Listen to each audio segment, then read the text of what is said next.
Okay, just fixing this here today in the Zenoah engines, and here I took off the head,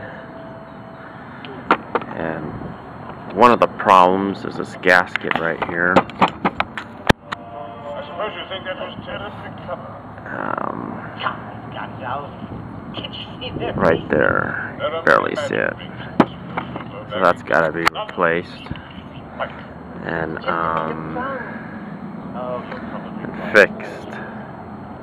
So I'm going to inspect everything else and see what else is needed on here, and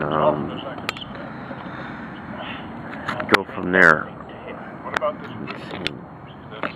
And if I need any additional parts, I'll just take it off this and put it on, and try to get this thing running today here, and the Proline MCD monster truck. So that's what's going on.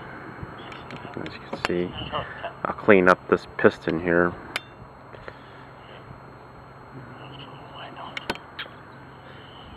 Get this thing working again.